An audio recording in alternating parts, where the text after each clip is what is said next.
Este es uno de los pueblos más antiguos de Fuerteventura y sobrevivió, al contrario que Betancuria, a la destrucción durante la invasión árabe de 1593. Hoy en La Pioná, Pájara. Con mis trajes de pioná, tras las labores bien hechas.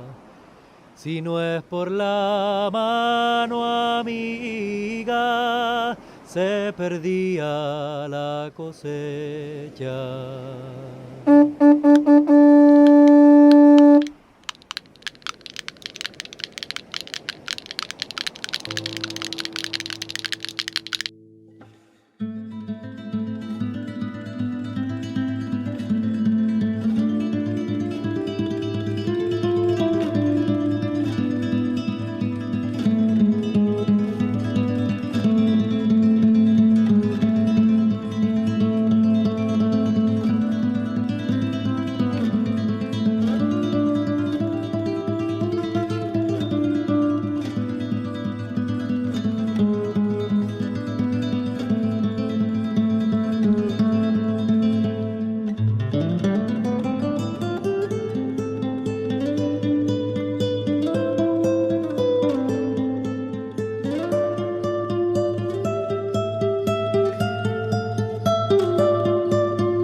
Las tahonas son molinos movidos por animales de tiro, fundamentalmente burros o camellos. En algunas ocasiones también eran movidos por grupos de personas, eran las llamadas moliendas al bote, y se convertían en todo un acontecimiento social muy singular.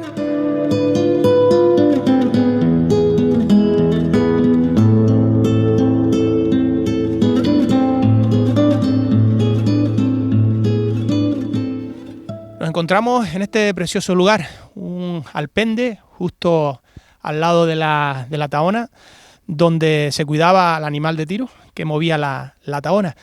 Y con nosotros está Antonio Cabrera, etnógrafo, vecino del pueblo de Pájara, y sobre todo un amante de la etnografía, lógicamente, de la cultura, de todo lo relacionado con este pueblo y con la isla de Fuerteventura. Bienvenido a La Pioná, Antonio. Gracias, buenas tardes. Bueno, Antonio, cuéntanos un poquito qué es este lugar, qué es este precioso lugar y bueno, los valores que tiene esta tahona y este alpende justo al lado de la misma. Vale, pues un poco, estos son de los elementos materiales que quedan de la cultura tradicional de la isla de Fuerteventura, ¿no? Que podemos llegar a entender o para aproximarnos, es el esfuerzo que ha hecho el ser humano, ¿no? Sobre el territorio y sobre todo por seguir en la continuidad de su experiencia histórica, ¿no? La cultura tradicional básicamente en la isla de Fuerteventura ha estado sustentada en agricultura y ganadería y pesca y otros tipos de actividades como la recolección y marisqueo. En el lugar donde nos encontramos hoy concretamente es un elemento material de esa cultura tradicional vinculado al mundo agrario, ¿no? En este caso a la industria agroalimentaria, que serían las tahonas. Esta concretamente es una tahona que formó parte los propietarios eran los propios vecinos del pueblo. Y luego, bueno, un poco hablar del contexto histórico donde se encuentra Pájara, las primeras referencias que encontramos en torno al pueblo, la creación de la ayuda de parroquia, la parroquia, la constitución de los municipios. Todo eso, pues al final también aparece reflejado en ese territorio que nuestros antepasados han ido pues modelando a través de las diferentes actividades que han ido haciendo, ya bien con el tema de la sementera, con el tema de arrezamiento, la preparación de gavias o el laboreo de la tierra, y luego todos los elementos que están vinculados a todo ese ciclo agrícola, desde la era donde se trillaba, el lugar donde se muele, los lugares de reunión. Por lo tanto, hablar de la cultura tradicional de Fuerteventura, obviamente tenemos que hablar también cómo incidió el proceso de conquista y colonización, ¿no? Sobre todo, no solamente la escasez la escasez de agua y sobre todo el clima, ¿no? El condicionante del clima, sino que también marcó mucho la vida del isleño, ¿no? Las relaciones de producción sangrantes que se establecieron pues desde que se produce la conquista hasta prácticamente, pues Jandía fue el último reducto de ese sistema señorial y feudal, ¿no?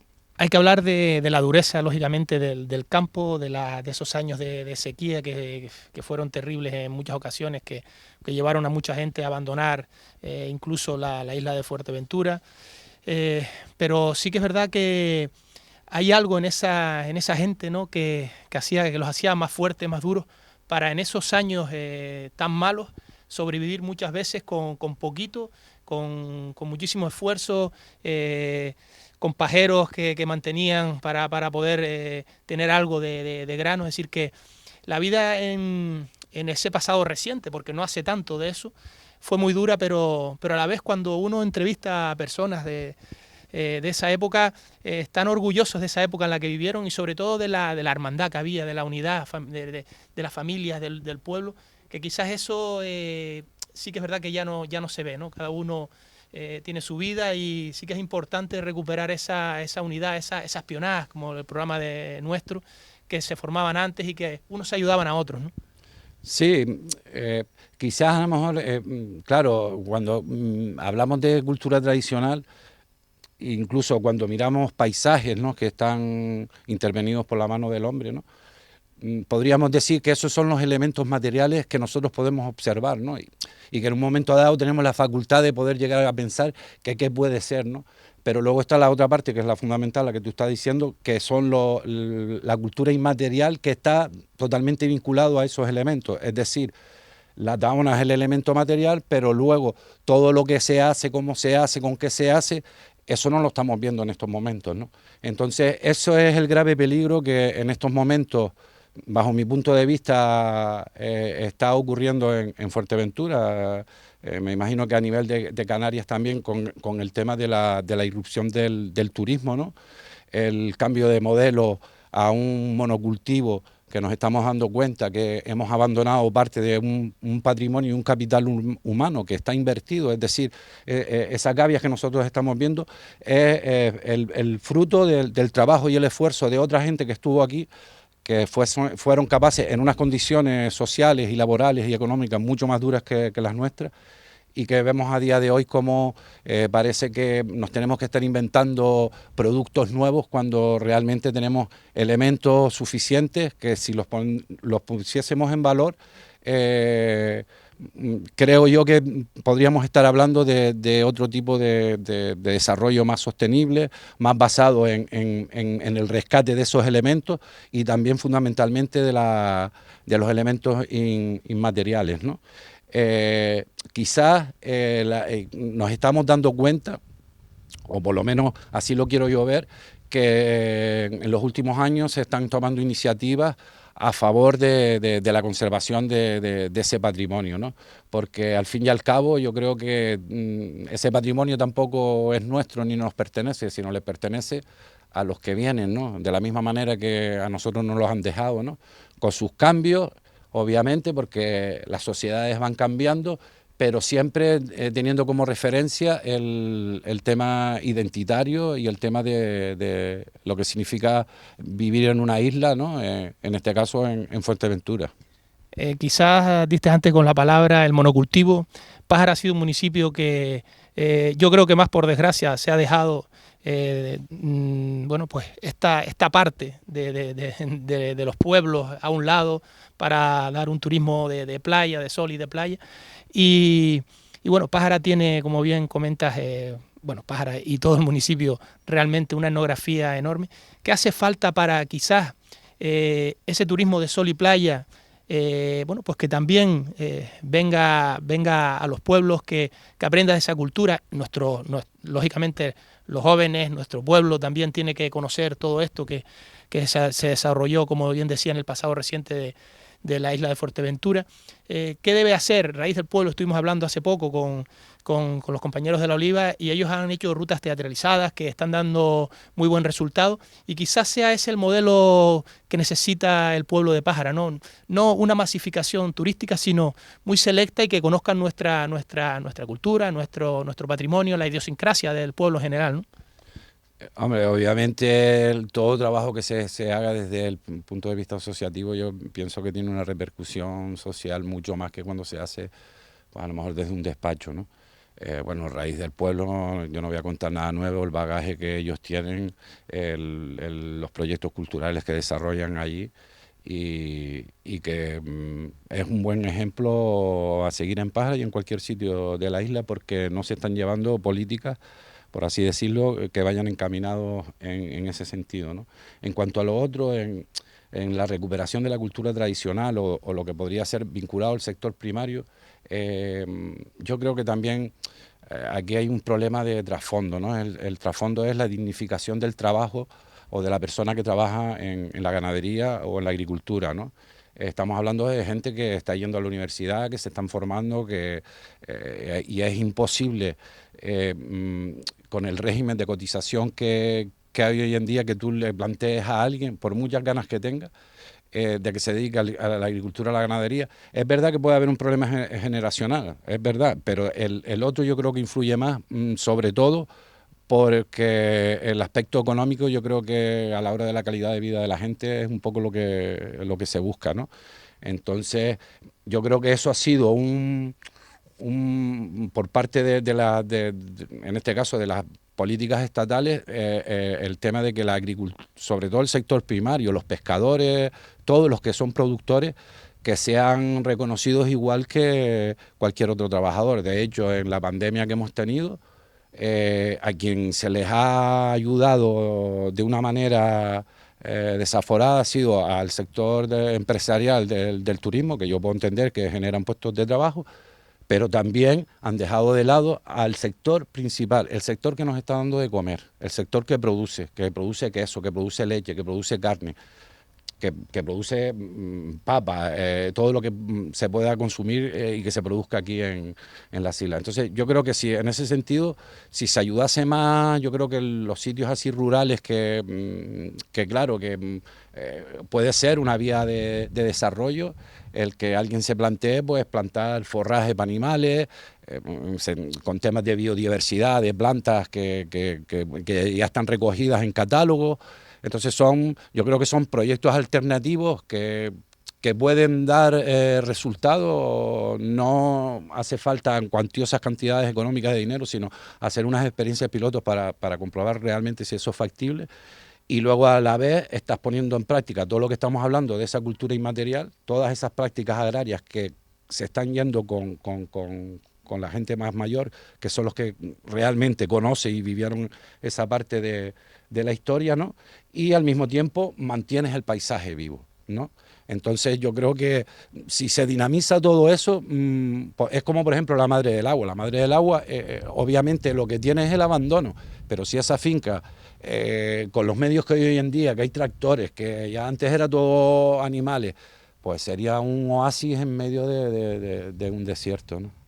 Está claro que hay cantidad de paisajes que con poquito se pueden hacer auténticas maravillas. Hablabas del movimiento asociativo. ¿Por qué Pájara ha decaído quizás en ese movimiento asociativo? Antes, pues quizás la gente, pues habían diferentes asociaciones, incluso tú perteneces a una plataforma, a Salvemos la Costa. Cuéntanos un poquito el por qué, si se sabe, claro, si se sabe por qué no existe esa implicación quizás de la gente de Pájara. Bueno, más que falta de implicación, es verdad que yo hablo con mucha gente y la gente, en este caso, pues cuando montamos la asociación lo montamos con el apoyo de la gente, porque si no, no tenía sentido, ¿no? Hombre, yo creo que eso es un poco el reflejo también de las políticas que ha puesto este ayuntamiento en materia de cultura. Es decir, este ayuntamiento en el año 78... su política fue la cultura popular y los teleclubs, una red de teleclub por todos los pueblos. Pues no sé, de 6, 7 teleclubs que hay, el de Pájara está cerrado, el de Toto está cerrado, el de Mezque está cerrado, el de Ajuya está cerrado, el resto no lo sé. Luego, si no se ponen en marcha políticas culturales, donde se dinamice la vida de los jóvenes, porque claro, uno también va cumpliendo edad, o sea, aunque me considero joven, obviamente no podemos entender, yo por lo menos no entiendo la cultura como una cosa del tiempo libre, sino entiendo que la cultura es lo que me hace libre todo el tiempo. Entonces, sin cultura, sin identidad, no podemos, como el otro que dice, es como el que no tiene memoria, ¿no? En cuanto a la asociación, nosotros es verdad que seguimos trabajando desde otro punto de vista, es decir, nos hemos centrado en lo que hemos estado hablando, en intentar recuperar la memoria de ese espacio, porque nos parece lo más urgente, ¿no? Sabemos que la gran mayoría de la gente, nadie quiere ese campo de tiro, pero bueno, ya ese tema es un tema ya más político, ¿no? Pero sí es verdad que nosotros teníamos el compromiso, por así decirlo, en que se van los últimos que entraron ahí y con ellos se va a ir toda la historia, ¿no? O gran parte de la historia. Y entonces lo que presentamos un proyecto a la Dirección General de Patrimonio, un poco solicitando permiso al Ministerio de Defensa para que nos dejase entrar, también para hacer unas rutas guiadas con ellos por los sitios, la fuente un poco porque la memoria también en el lugar hace que las personas tengan más recuerdos. Entonces eso se nos denegó, entonces dijimos, pues bueno, pues aunque sea por fuera, en la medida que ellos nos puedan contar las cosas, pues así lo hicimos y entrevistamos alrededor de unas 28 personas, creo, gente toda en una franja entre los 80, 90 y algo de años. Y luego hemos hecho otra parte que es la parte más social de la gente que no hemos podido entrar a ese espacio, ¿no? La asociación surgió también un poco denunciando el expolio y el destrozo que se está haciendo con el patrimonio que está localizado en esa zona, que es zona militar, que no lo discutimos, pero entendemos que ellos tienen que cumplir con la ley igual que cualquier ciudadano, ¿no? Más ellos, ¿no? que es una administración del Estado.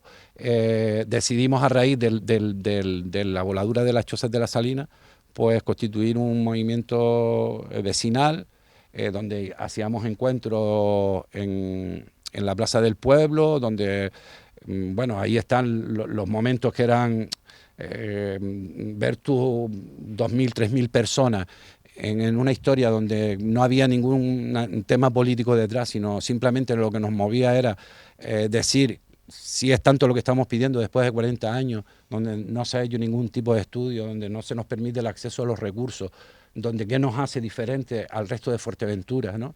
Entonces, quizás era la hora de recordarle a la gente cómo se hizo ese campo de tiro, que fue con una orden de expropiación del gobierno de Franco, que el gobierno de Franco fue una dictadura, y a día de hoy siguen manteniendo ese campo de tiro en las mismas condiciones que cuando se expropia con una dictadura. Entonces, nosotros lo que planteamos es que tiene que llegar a haber algún tipo de entendimiento, el acceso, aparte de esos recursos, el acceso a valorar el estudio y el acceso también a decir si eso es sostenible en el tiempo, porque si estamos hablando, el gobierno que tiene el Ministerio de Transición Ecológica, estamos hablando de cambio climático, probablemente lo que se esté haciendo en este espacio está a años luz de lo que ellos se plantean, ¿no?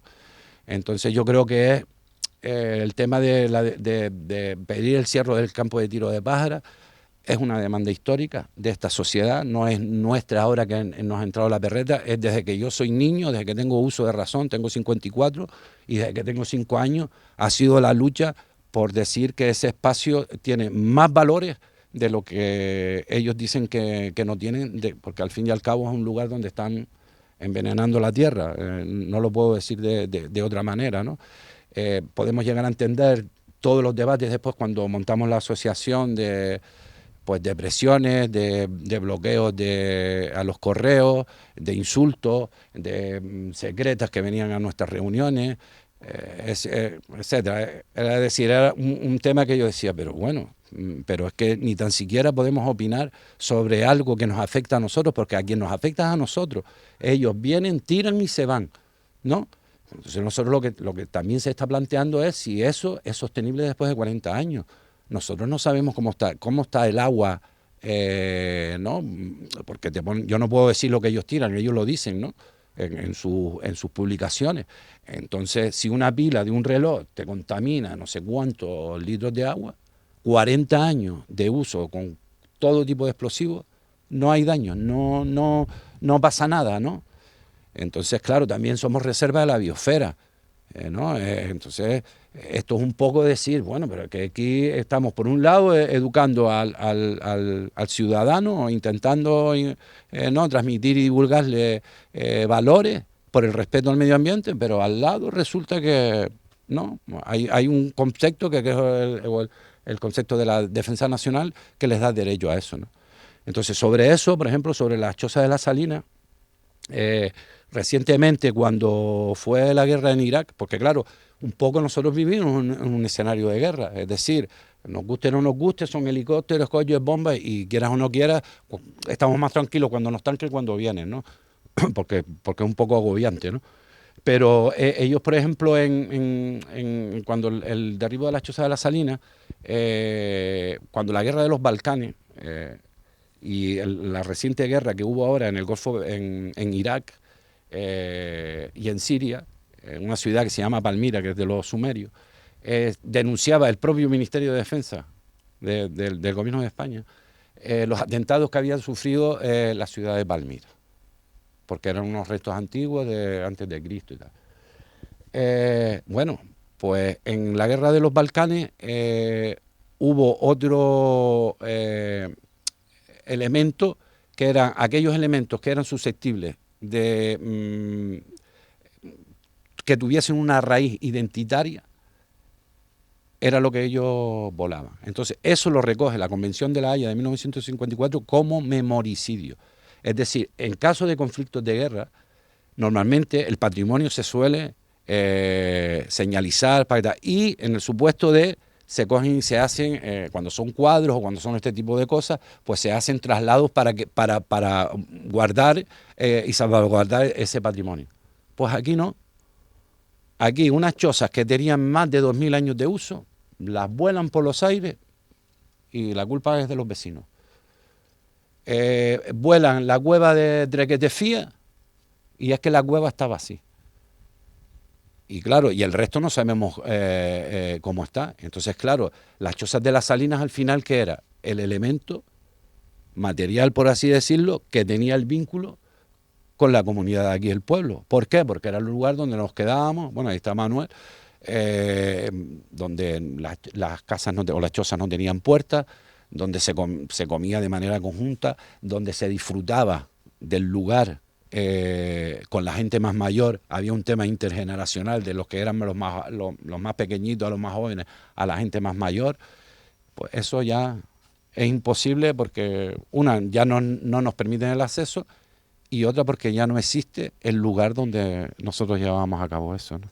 Yo estaba allí y la verdad que ha sido uno de los momentos que uno cuando se para allí dice, qué pena, ¿no? Que se haya destruido este patrimonio nuestro, que al final es lo que dices tú, ¿no? Que enlaza lo que era el pueblo de Pájara con esa zona, y sobre todo por esos variantes, ¿no? que iban a pescar, ¿no? Desde el pueblo hasta abajo, hasta la costa. Pero bueno, es una lucha que se lleva, como bien comenta, muchos años, y hay que seguir, animarte, Antonio, como no hay otra forma, intentar que esa plataforma pues siga trabajando para que se lleve a buen puerto toda esa zona del campo de tiro de Pájara, que el pueblo, lógicamente, habrá gente a favor y gente en contra, pero estoy casi seguro que hay muchísima más gente en contra que a favor.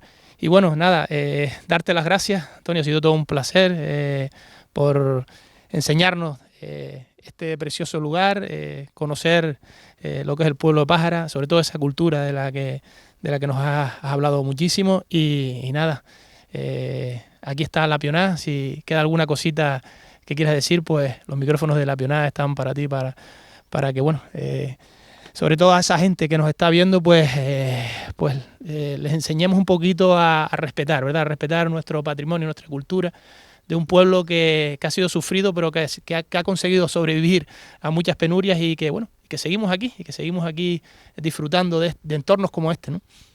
Pues nada, yo agradecerles este espacio para, pues bueno, para que la gente pueda escuchar también voces que hay por aquí en la isla, ¿no? Y sobre todo comentar lo que le pusimos, lo de la Asociación de la Costa, también vinculado porque es una cosa que no se habla hoy en día mucho, pero hay que decirlo, de los bienes comunales de la isla de Fuerteventura, y que nosotros cuando planteábamos el tema del campo de tiro de Pájara era porque fue ocupado en una zona que era un bien comunal. Y también cuando hicimos la presentación de la plataforma creíamos que el ejemplo a seguir era la costa de Betancuria, que se ha mantenido inalterada durante, bueno, después de la conquista y lo que estuvieron los aborígenes, ¿no? Hasta nuestros días, donde puedes disfrutar de una bañada, donde puedes disfrutar de una parranda, donde puedes disfrutar de la naturaleza, con todos y para todos. Sin embargo, aquí en este espacio, privatizado, secuestrado, con un bombardeado, fusilado, y que a los políticos, sobre todo a los que viven de la política, que se acuerden de que todas las declaraciones que hay de institucionales, tanto de ayuntamiento, cabildo y gobierno de Canarias, y la asamblea que hicimos en el pueblo, donde se comprometían a seguir con el tema de, oye, que no hay mal que dure, ¿no? Como dice el dicho, ni pueblo que lo resista. Así que muchas gracias, David, por... A ti, las declaraciones es una cosa y la realidad es otra. Gracias, Antonio, por estar aquí, y seguimos en el pueblo de Pájara conociendo a más protagonistas.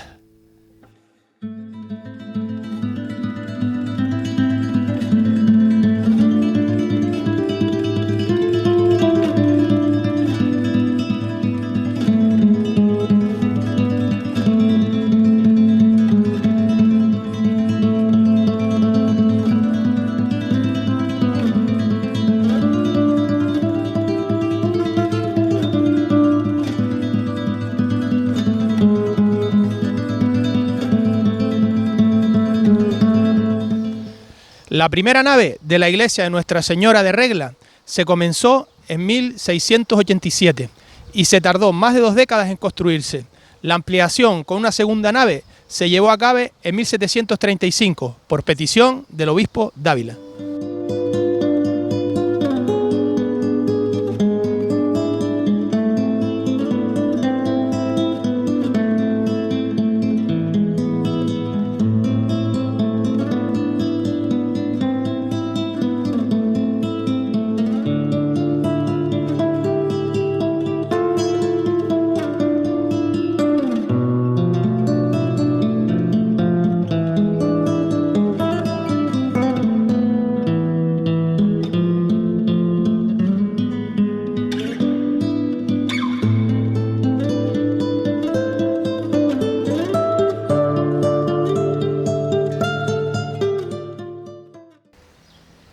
En ella destaca el aspecto azteca de la sorprendente fachada, que constituye uno de los grandes paradigmas de la arquitectura en Canarias. Presenta numerosos elementos decorativos en piedra, que la hacen ser una auténtica joya de nuestro patrimonio.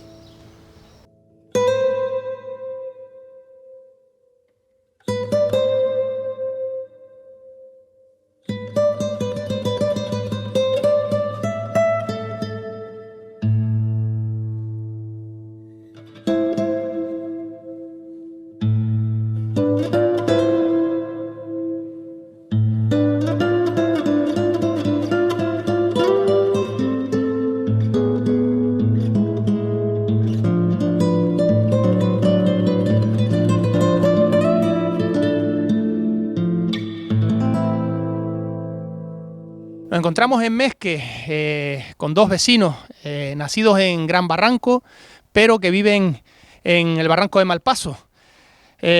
Don Manuel Alonso y don Pedro Alonso, primos hermanos ambos. Primos hermanos reenganchados. Reenganchados, dice el amigo. Sí, los 2 padres de él son hermanos y las 2 madres también. Bueno, pues, ¿qué queríamos hablar un poquito, Manuel, de cuando eras pequeño, de cómo te criaste aquí en esta zona, la agricultura, la ganadería, fuiste pastor, después te dedicaste también algo a la construcción. Cuéntanos un poquito. Empiezo desde cuando la guerra, el 37, que empecé a pasar hambre. Y yo perdí de comer mucho gofio para no tenerlo, ¿sabes? Pero yo te voy a decir, resulta que el año 42, el Cortijo Valle Cerej, no sé si sabes lo que es, lo que tiene Massimino, era de la Oliva, del padre Domingo González. Ramón. Sí, de Ramón González. Y el 42 se lo vendió a mi tío en 13.000 pesetas. Y de ese terreno le compró mi padre 8 fanegas de tierra. Y después quemaron un horno. Mi padre y el hermano, mi tío, que era el hermano. Mi padre le dio 1.000 pesetas por 8 fanegas de tierra que le compró también para el hombre de salir, que de las 13.000 pesetas que le costó aquello. Bueno, quemaron el horno para trabajar. Mi padre hizo un tanque en eso que le compró a mi tío. Mi tío no sé qué hizo también. Quemaron uno de cal. Eso. Y yo tenía unas cabrejillas y estaba cuidando las cabrejillas esas. Pero esto fue el 42. El 43, esto era, cuando quemaron el horno, era el 42 por 43. 43 llovió hasta diciembre. De ahí para adelante no cayó una gota. Pero de primero hubo una hierba cochina. El 44 no hubo nada. Las cabras se me murieron todas. No había comida para mí como había para la cabra.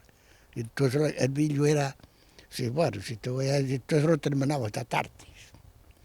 Entonces resulta que, pues, con los cabros estos yo no se me acuerdo después bien si yo seguí ahí. Porque sí, yo seguí con las cabras porque mi padre el 44 se fue a Tenerife, a trabajar a Tenerife y mi hermano. Entonces ya yo me quedé con los cabrejos estos muriéndose, pues se me estaban muriendo todos porque no había para mí ya. El 44 fue ruin, pelado. El 45 aún algo. Entonces tenía 2 cabras, que alcancé a salvar 2 cabras y estaban paridas. Las 2 cabras esas hacía mi madre un piquito queso de las 2 cabras. Y mi padre estaba en Tenerife y yo para allá. Y yo con las 2 cabritas, cuidando las 2 cabritas. Y como pudimos sembrar poco porque la yuta no servía, pues teníamos manchones. Y la hierba, coño, daba gusto. Me puse malo comiendo semillas de canelera. La semilla de carrilera, que también en los años ruines había que comer algo. Casullitos que la semilla canelera es igual que la semilla falfa. Y me puse malo cuidando las cabritas y comiendo todo eso, me puse malo la semilla de eso, bueno. Tanto que a mi hermano le dieron un perro en el Valle Santa Inés, un sucio que había, que era de Casilla, abajo, que estuvo allí un José Ruiz, que ahora creo que lo compró Castillo, la viuda esa de Castillo, eso estaba lotado. Pues allí, no sé qué está el nombre de eso. El resultado que después, viendo, no sé qué. Después se dedicó. Eso era el perro, lo que estaba yo diciendo. Eso era el perro. El perro era más goloso que el diablo. Le había cortado los huevos porque lo trancó Anastasio Pailla, un Anastasio Pailla que había en el valle, lo trancó y lo trancó en la puerta y le cogió los ojos por dentro y se los quitó. Pero más goloso que el diablo. Lo trae mi hermano para hablar. Esto fue el 45 ya, que vino mi hermano de Tenerife ya para arar un poco. Con las vacas que ya estaban cayéndose. Había que comer, no hallábamos para las vacas ni para los chachos ni para nada. Bueno, entonces, mi madre ponía el suero de las 2 cabritas sobre la punta de un banco allí, y ese era el desayuno. Con un piquito de gofio y hallábamos. Pero ¿qué pasó? Que el perro se va al suero, el que le dieron a mi hermano. Coño, cuando yo fui por la mañana a poner un poco de suero con costumbre, coño, le faltaban número 4 dedos en el tabajotito que estaba el suero. Bueno, pero yo comí, nada. Cuando llego otra vez a mi casa, ya me oí. Chacho, tú te comiste todo el suero y ya yo lo sabía. Y si este fue el perro, coño. Dice, pues comiste sobra el perro hoy porque eso fue el perro. Bueno, pero ya te voy a decir. Anécdotas tiene un montón. Usted contó que su padre tú fue para Tenerife, me contó. Don Pedro, usted también fue para Tenerife, ¿no? Porque, bueno, aquí había que salir de aquí muchas veces porque en los años ruines, como bien comentaba su primo, había que salir de aquí, ¿no? Había que salir fuera a Tenerife. Yo estuve en Weimar 2 años, me pegué allí. Allí trabajo sí había también. Yo pegué a trabajar segundo día de llegar allá. Con el señor que estoy trabajando estoy 5 veces. Me salí en una perrilla para otro sitio. Tomá, en tal sitio me pagan tanto. Vete, aprovecha. Cuando se iba a terminar, tomá, ya se me termina tal día. Vete, vos. 5, empecé con él y cuando vine para aquí estaba trabajando con él, que era cuñado de Pepe Méndez aquí, Tomás Silvera. ¿Y cuántos años estuvo en Tenerife, Pedro? 2 años. 2 años. ¿Y consiguió traer algo de dinero para acá? Sí, no se repelaba porque primeramente estaba mi hermano, él murió conmigo, fuimos juntos. Pero después él se vino para acá y yo me quedé. Y ya yo ganaba unas perritas allí porque me pagaban, había uno que le decían la piña, que eso levantaban el pico al mismo tiempo y lo dejaban caer y entonces aflojaba mucha tierra. Y yo como le servía a 2 maestros pedreros, me pagan también las 15 pesetas, porque el normal eran 12 pesetas. Y después vino para acá y se dedicó un poquito también a la construcción y bueno, tiene también alguna finquita, trabajó en los tomateros también, sí, creo recordar que me dijo antes. No, y sí tengo unos pedazos allá en la finca esa. Heredó mi mujer, yo también, entre una y otra, y a mí, una tía mía le compré también la parte de ella y todo. La finca aquella que es donde vivo, allí tengo 4 gavias. 4 gavias. ¿Quién es mejor agricultor? ¿Pedro o Manuel? No sé, yo la agricultura de Manuel, pues no, yo me dedico a la mía. Manuel, ¿qué recuerdos tiene de las gavias, de los pajeros, de las eras? Recuerdo, hombre, eso se va a terminar, eso ya la gente lo termina, porque ya no sabe ni una yunta, la gente nueva no huye una yunta ya. Entonces yo me acuerdo, yo se huyeron la yunta, oye, me acuerdo, cómo se huye la yunta, y se huye la yunta vaca, se huye la yunta burro, lo que sea. Yo, la agricultura la conocí también, le pegué, porque bastante hambre pasé, y andar porque para qué, porque yo estuve hasta en La Palma, estuve también. Estuve en el 59, estuve trabajando cuando el don Gustavo jodió viejo y era listo, coño, el alemán. Esto llega a valer al día. Gustavo Winter, el de la casa de los Winter. Sí. ¿Trabajó allí? Trabajé con él en el año 59 para el 60. Trabajé. ¿En qué trabajó con él allí? Haciendo unas paredes allí, en el barranco allí. Yo lo mío era piedra, que no fue lo que tenía. Cosa que tengo un marrón de 9 kilos. En mi casa todavía. Bueno, el resultado que estaba trabajando allí con él y ganaba 80 pesetas. Esto llega a valer. Ay, yo no servía para nada, coño. Esto llega a valer, y loco, la derecha al día, jodido. Jodido, yo si era listo no era. Pero bueno, después de allí me fui para La Palma. Estuve en La Palma 14 meses. En La Palma, los plátanos, si yo llego a seguir, se acabó la platanera. Compraba de 22 kilos a 30 kilos la semana. Para la semana. Me lo comía. Vos comí más plátanos que el diablo. Pero había que comer, allá había que comer. Porque aquí estaba recortado. Porque yo sí te voy a decir que esto fue el 46. Esto fue antes.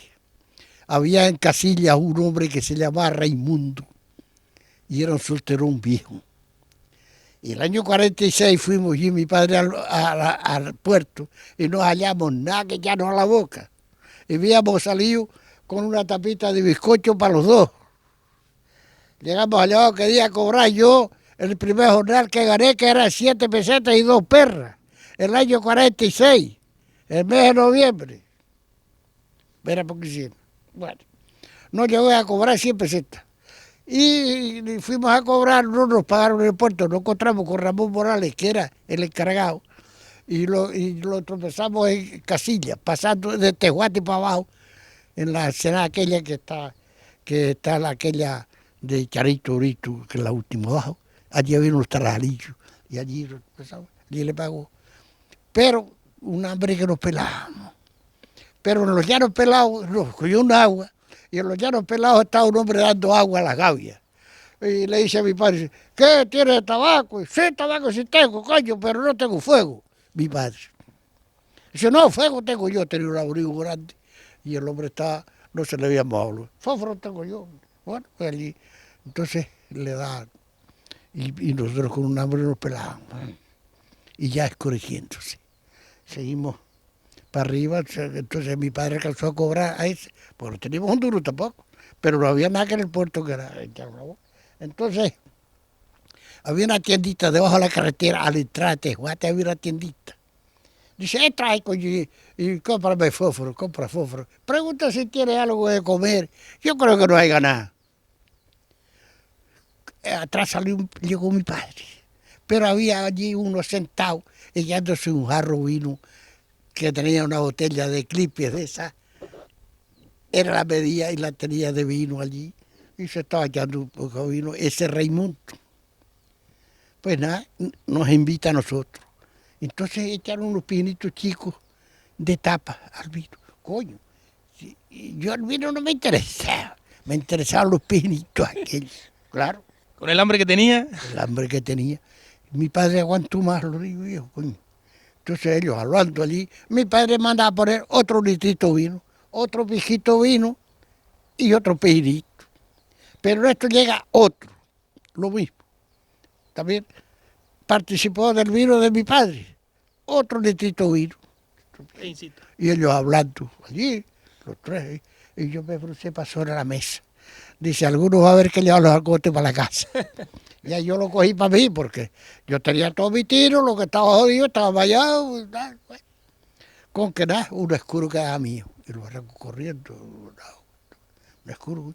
¿Qué va? Entonces, yo, pues, mi padre dice, cara, ¿por qué no se me borrachó, muchacho? Ahora sí, cara, está bueno. Dice, no, hombre, ahora se queda en mi casa y sale temprano. Se queda en el pajal y sale temprano, coño. Salimos por una gaisilla donde vivía Susurruy. No sé si tú conoces aquello por allí. Por aquella gavia para allá a casa Raimundo. Ese Raimundo tenía una sobrina y la madre. Era un soltero viejo, tenía la madre y una sobrina atendiendo a la madre, a la abuela. Y tenía un potaje de garbanzo. Pero yo no pude entrar para adentro porque con el joyo aquello y me encandilaba la luz y tal, me asiento fuera. Había una regadera esa de papelillo cuando venía Víctor Sacuya, agua para sí para mí. Bueno, y mi padre se mete para adentro, coño, muchacho, aquel hombre sí tenía que comer. Mi padre que estaba muerto de hambre, yo creo que me muero esta noche. Se pegó una jartada de potaje de garbanzo que tenía esa muchacha hecho, gofio trigo, higo pasado y queso viejo. Mi padre se pegó la jartada y entonces para mí me llevan para el pajal, gofio, queso y higo pasado. Coño, unos pocos de higos, coño, me quedaron mal en mi pesar por dejar algo y piqué un gofio, coño, me había comido aquel y más que había tenido. Sació el hambre, por lo menos. Don Pedro, cuéntenos alguna historia de esta zona, de esta bonita zona. Ahora tiene a su hijo aquí con un montón de olivos, que hace aceite. Está hecho un agricultor de mucho cuidado, el hombre. Pero esto lleva mucho esfuerzo y trabajo, ¿verdad? Que se lleva. Allá tengo otro que también, ese tiene 60 olivos. Allá, para el Buen Paso. Pues yo la vida mía era trabajando, que yo en ese barranco hasta la playa Hoy, por aquí para arriba. Yo me dediqué después a esto del trabajo, de la albañilería. Y plantaba tomateros cuando había agua en la presa, plantaba tomateros.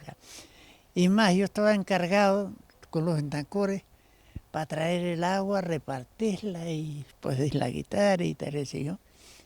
Y me pagaban también los perritos.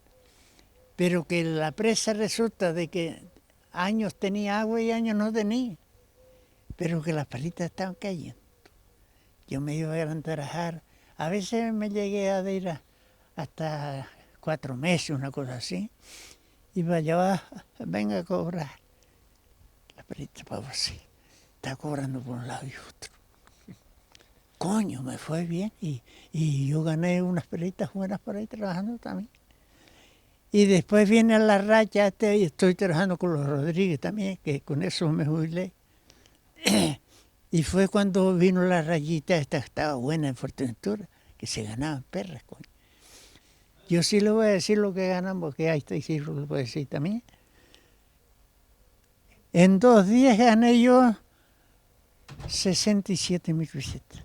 En 2 días. Y él también, y 2 hijos más que tenía, que estábamos trabajando de ajuste. Nosotros trabajamos de ajuste por ahí. Y resulta que vinimos, esa vez que ganamos las perras, vinimos que no se trabajaba en el Puerto Rosario por el día de fiesta.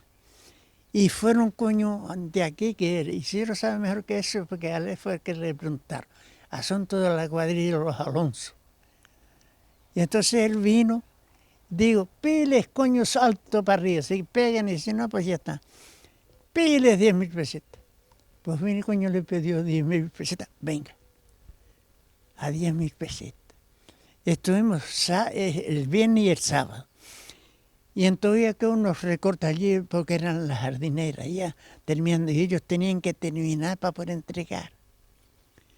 Coño, dice, pidan lo que ustedes quieren y vengan mañana y me terminan esto. Piden lo que quieran.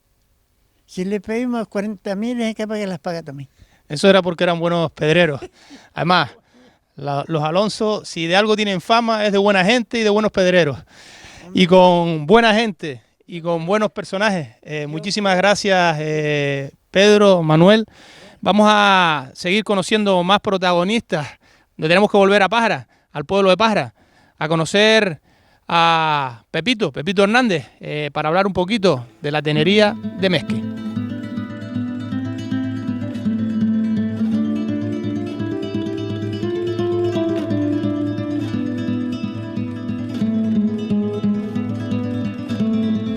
Los primeros colonos llegados a Fuerteventura ya se percataron del potencial que tendría el cultivo de las pieles y rápidamente montaron varias tenerías en las zonas cercanas donde existía gran cantidad de ganado caprino.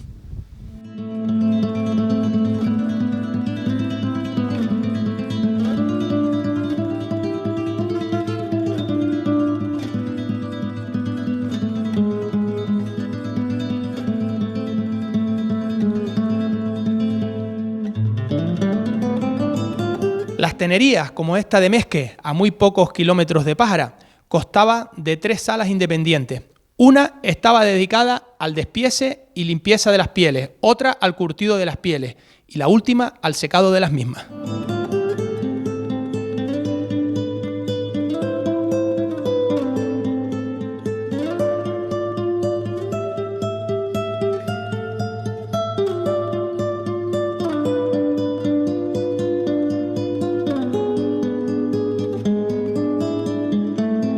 Se necesitaba una gran cantidad de agua para el curtido de las pieles. Se sacaba de este pozo, con este molino de Chicago, que bombeaba por la tarjea el agua que entraba a la tenería.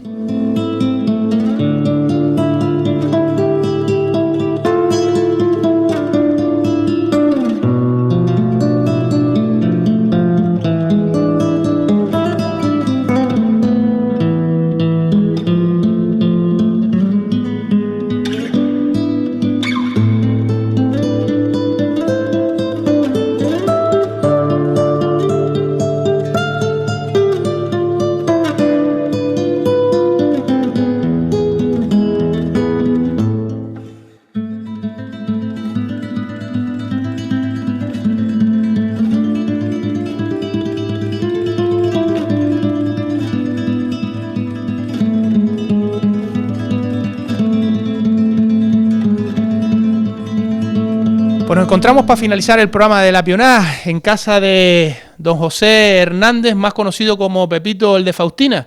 ¿Por qué ese apodo, don José? Bueno, porque mi madre se llamaba Faustina. Aquí habíamos, en el pueblo habíamos lo menos 5 o 6 Pepes, como yo, sí, Pepe. Y a mí me decía Pepe el de Faustina. Había otro que se llamaba Pepe, la madre se llamaba Pepe Julia.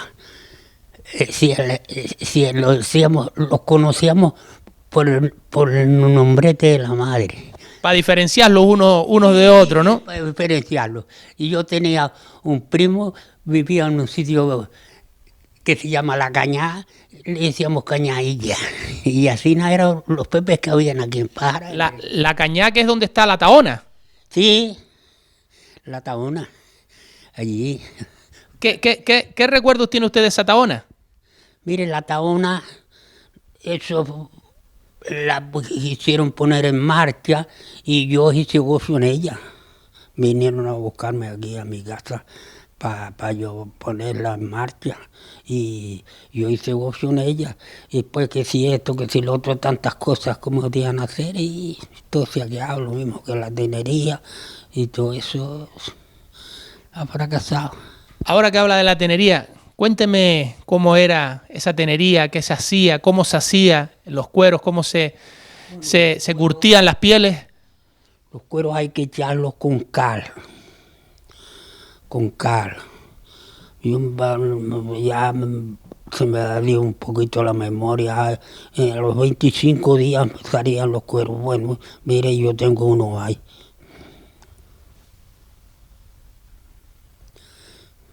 Yo trabajé allí, los años de 50, el hombre de la tenería, hay que ir a La Palma a buscarle el material, que se llama sumaque, en la breña harta.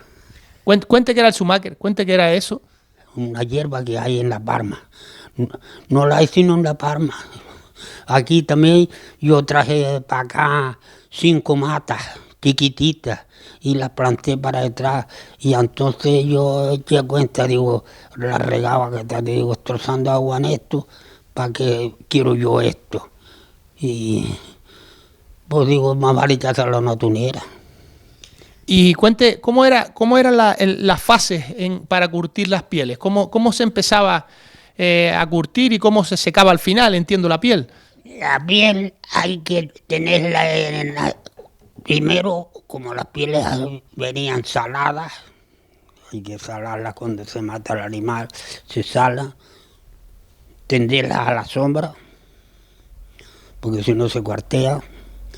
Después se le pasa un par de agua en una tanquilla, y se bota y después se le pone la cal.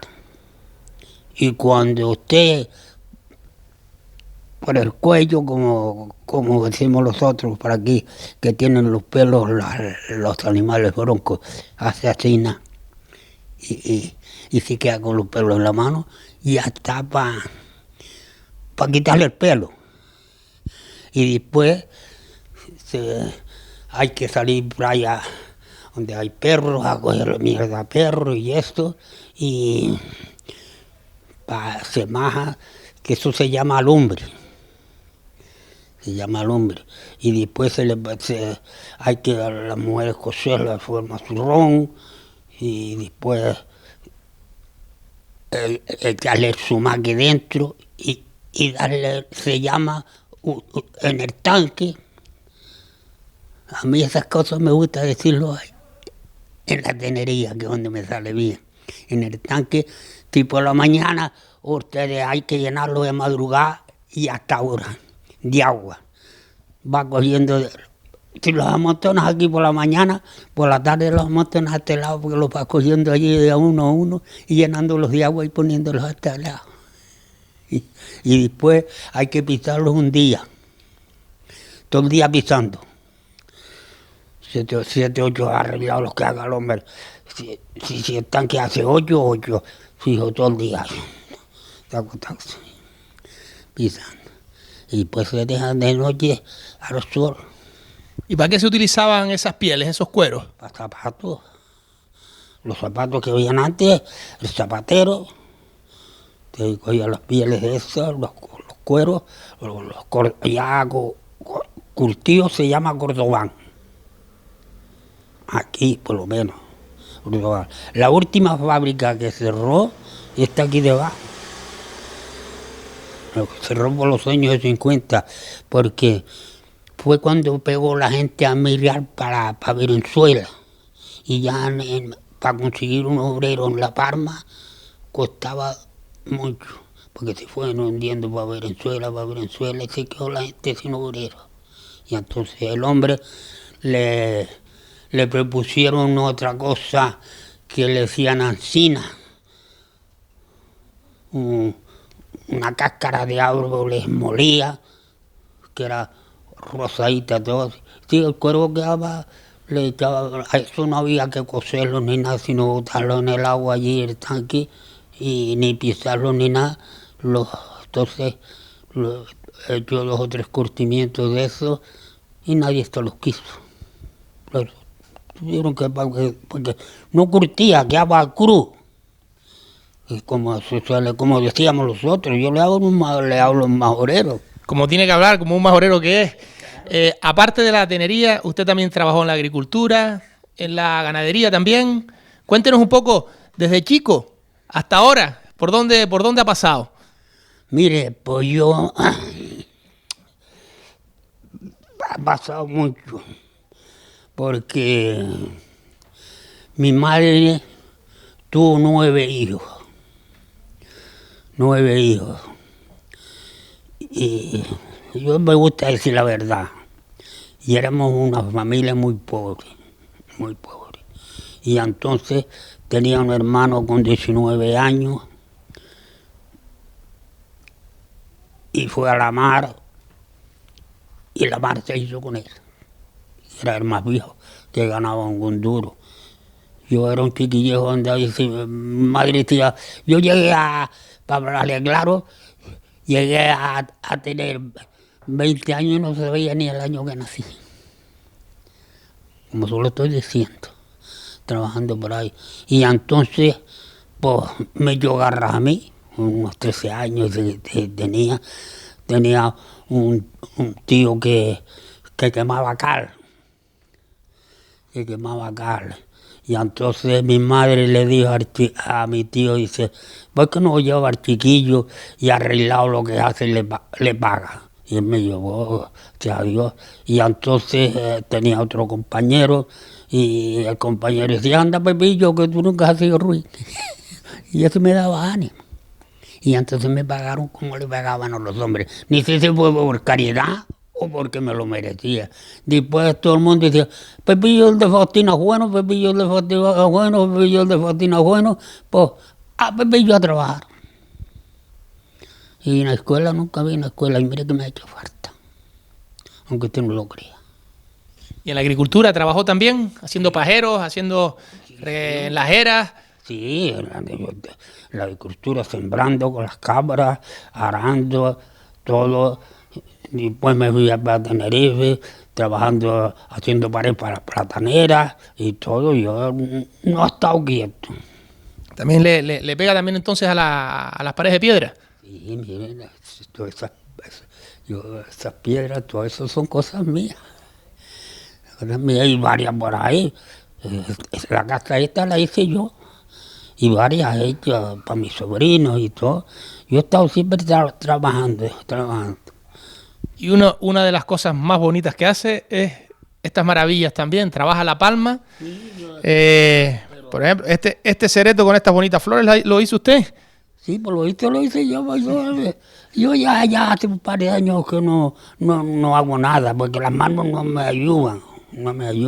Pero yo, no es que yo me haya dedicado a esto. Yo di a trabajar y usted venía, me encargaba una estera o lo que sea. Cuando venía al trabajo o la crecer, me ponía y la hacía.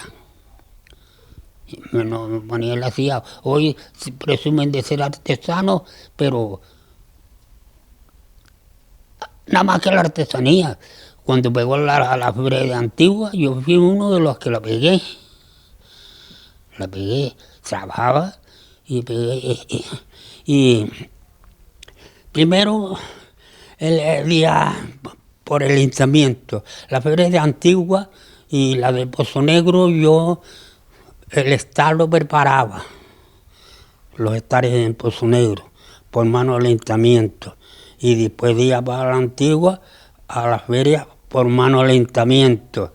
Y claro, después los méritos se los llevaba al ayuntamiento. Los méritos se los llevaba al ayuntamiento. Pero cuéntenos un poquito, para toda esa gente que nos ve en la televisión, ¿cómo se hace o cuál es el proceso para poder hacer una cesta o cualquiera de las bonitas cosas que tiene aquí?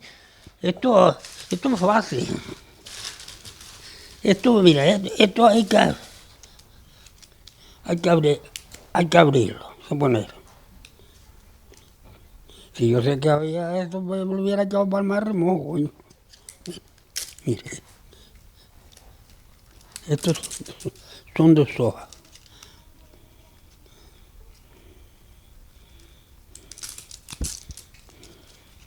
Esto se llama abrir palma. Toda la palma que vaya a hacer tiene que ser en nones, porque si la ponen pares no. ¿Cuántas tenemos ahí? Vamos a ver.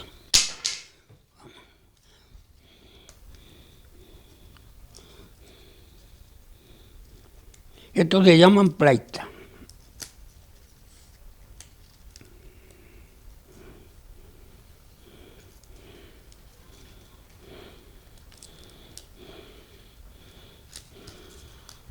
Mientras siga haciéndolo, nos va contando cuánto tiempo se puede tardar, por ejemplo, para hacer, no sé, un cestito de estos, por ejemplo, José.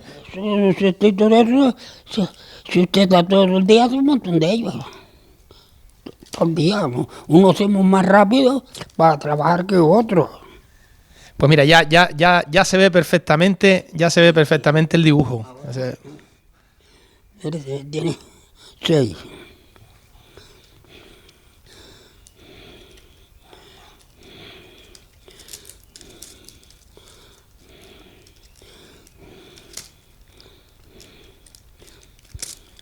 Y ahora usted pega aquí.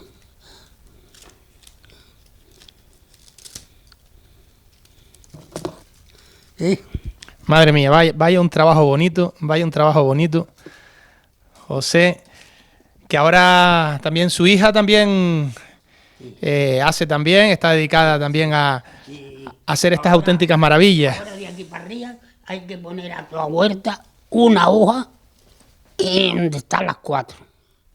¿Dónde están las 4? Aquí. Usted pone el dedito aquí, hacia aquí.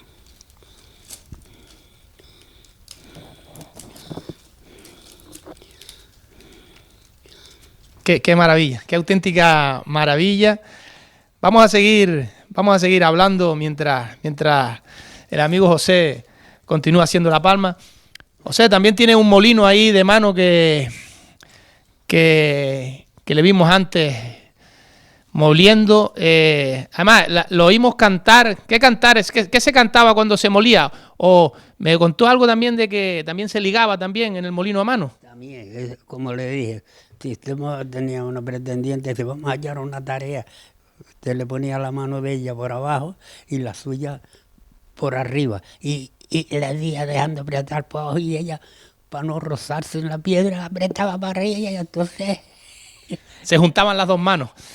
¿Y qué se cantaba o qué estaba cantando cuando molía? Más muele molino, ciéndese aso, más agofio madre come muchacho. Eso cantar. Y cuando estaba moliendo, dice, si esta piedra se cayera y se hiciera 1000 pedazos, es como tenía mis brazos de descanso. Aparte de eso, me han dicho que también fue mareante también. También, siempre le he dicho, menos leer y escribir ha trabajado un poco. Cuéntenos qué era ser un mareante. ¿Eh? Cuéntenos qué era ser un mareante. Un mareante, eso es un trabajo muy perro. Salir usted por la mañana a pescar, Si otro comía, comía usted, pero si otro no comía, se quedaba usted sin comer. Decíamos los mariantes. Y si otro no come, no comemos los otros. Porque tiene pescado que comer, pues usted a la parrilla y clavarlo y sacarlo. Pero si no come, ¿qué saca parrilla? ¿Y dónde se quedaban allí? ¿En las casinas de las Salinas? ¿En las casas de las Salinas? Sí, en las chozas o vaya a traer un risco donde hubiera soco. Qué pena, ¿no? Que se hayan cargado toda esa zona, ¿no? Tan bonita que era, ¿no? Sí, es una pena, una pena. Una pena, pero como está la cosa, yo creo que nos hace falta. Cuéntenos, ¿iban a pescar, pasaban todo el día allí, después regresaban otra vez al pueblo o pasaban días enteros abajo? No, yo cuando pequeño, semanas y semanas ahí debajo. Antes, el que era mariante, como decimos los otros aquí, que era mariante, del 15 de marzo, ya estaba acechando para ir para la mar, el 15 de marzo. Y después dejaba la mar en el mes de octubre o noviembre o diciembre cuando pegara lluvia. Y estaba allá abajo todo ese tiempo pescando y secando y salando, entiendo. Sí, siempre venía algunos, había hombres que se venían para abajo en el 15 de marzo, como lo estoy diciendo, y venían para arriba cuando el invierno los molestaba. Claro, tenían las mujeres o los hijos, eso, venían, compraban y llevaban algo que comer, pero ellos fijos ahí.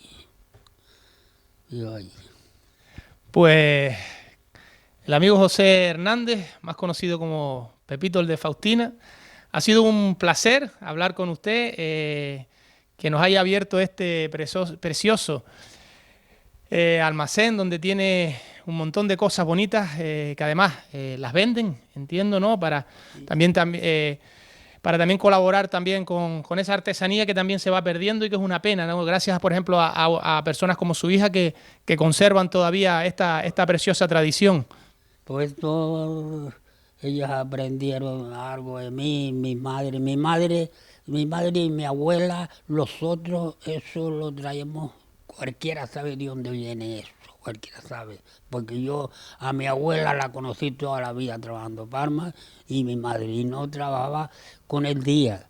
Mi madre echaba 2 o 3 ramones de palma al oscurecer y pues lo que no terminara de hacer lo que debía hacer, no se acostaba.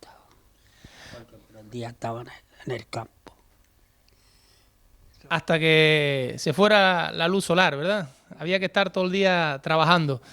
Pues don José, muchísimas gracias por abrirnos, repito, este precioso garaje donde tiene estas auténticas maravillas. Y con el amigo Pepito, el de Faustina, además yo sentado en una silla que era de su abuela por parte materna, por la madre de Faustina, ¿no? Bueno, pues sentados en estas preciosas sillas, en este lugar tan bonito, con el amigo Pepito, el de Faustina, despedimos el programa de hoy. Recuerden que la próxima semana nos vemos en otro pueblo. Con mis trajes de pionar, tras las labores bien hechas. Si no es por la mano amiga, se perdía la cosecha.